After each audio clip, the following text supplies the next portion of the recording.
মহিলাকে মারধর করার অভিযোগ তৃণমূল নেতার বিরুদ্ধে। তুফানগঞ্জ ১ নম্বর ব্লকের নাটাবাড়ি ২ নং গ্রাম পঞ্চায়েতের সামনের রাস্তায় দীর্ঘ সময় শুয়ে বিচারের দাবি নিয়ে প্রতিবাদ করে এক মহিলা। মহিলার দাবি, তাকে এক সালিশি সভায় মারধর করে এলাকার তৃণমূল নেতা জাহাঙ্গীর আলী।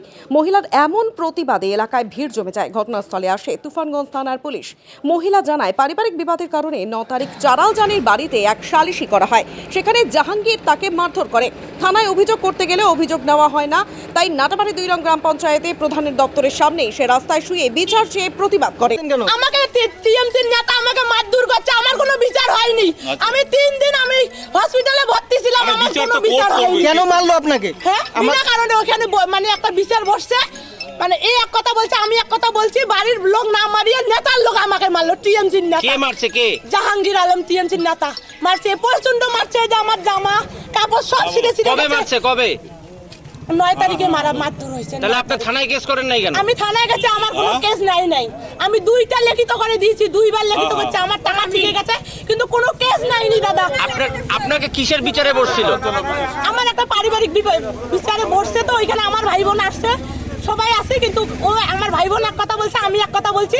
টিএমসির নেতা আমার কথা অমান্য করে আমাকে মারধর করছে, আমাকে বিনা কারণে মারধর করছে। আপনি কি থানায় লিখিত অভিযোগ করেছেন? হ্যাঁ, আমি লিখিত অভিযোগ করেছি, কিন্তু আমার কেস কেউ নেয়নি। আপনার বাড়িতে কে কে আছে?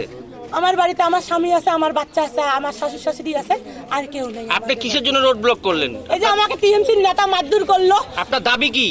আমার দাবি, আমাকে মারধর করছে, কোনো আমার বিচার হইলো না, আমি সুবিচার চাই। এখানে কি দাবি করছেন? এখানে আমি প্রধানের এখানে আসছি, প্রধানকে বললাম যে এইরকম প্রতিদিন আমাকে টাইম দেয় যে আজই বিচার হবে, কালি বিচার হবে, কিন্তু বিচার হয় না। তারপর আমি প্রধানের এখানে আসলাম, এসে প্রধানকে বললাম যে আমার বিচার কি করবেন। তারপরে বলে হবে, তুমি বাড়িতে যাও, হবে, কিন্তু আমাকে ডেট দেয় না যে কবে হবে। তার জন্য আমি বলছি, দিদি আমার কোনো বিচার হবে না, আমি এইখানে সুইসাইড করবো। আপনার বাড়িতে কিসের জন্য মীমাংসায় বসছিলেন?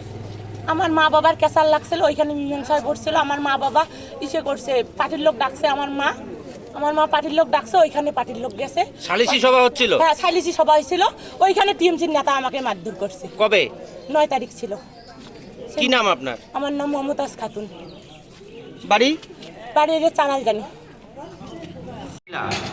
বিচারের দাবি নিয়ে আপনার কাছে ধর্নায় বসছে, মানে রাস্তা ব্লক করে বসছে, কি বলবেন?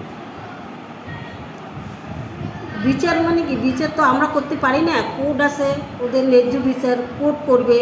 আর ওদের ভাই বোনের, নিজের ভাই বোনের ব্যাপার, হ্যাঁ, ওনারা কোর্ট আছে, যেখানে যাবে, যা বলবে সেই নির্দেশ ওরা মেনে নিতে হবে। মহিলাটা বলছে যে থানায় অভিযোগ করতে গেছিল, অভিযোগ নেয়নি। আপনি কি মহিলাকে থানায় অভিযোগ করবার সাহায্য করবেন? অবশ্যই করবো। আপনার দলীয় কর্মীর বিরুদ্ধে মহিলাকে মারধরের অভিযোগ উঠেছে ৯ তারিখ।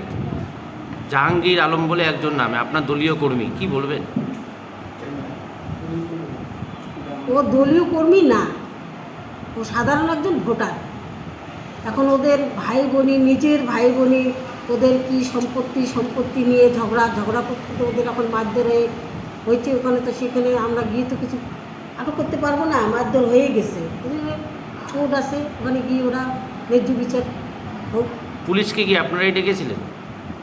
না, আমাদের এখানে যে পুলিশ আছে, ভিলেজ পুলিশ বিকাশ রায়, বুঝি না, হ্যাঁ, বিকাশ নারায়ণ, মানে উনি পুলিশকে ডাকছে যে মহিলাটা এখানে রাস্তায় পড়ে আছে। ধর্নায় বসা মহিলাকে কি পুলিশ নিয়ে গেল? না, এখনো ওঠে নাই তো, ওখানে বসে আছে। কি নাম আপনার? আমার নাম সুভাষিনী রায়। কোন দায়িত্বে আছে? আমি প্রধান দায়িত্ব, নাটাবাড়ি 2।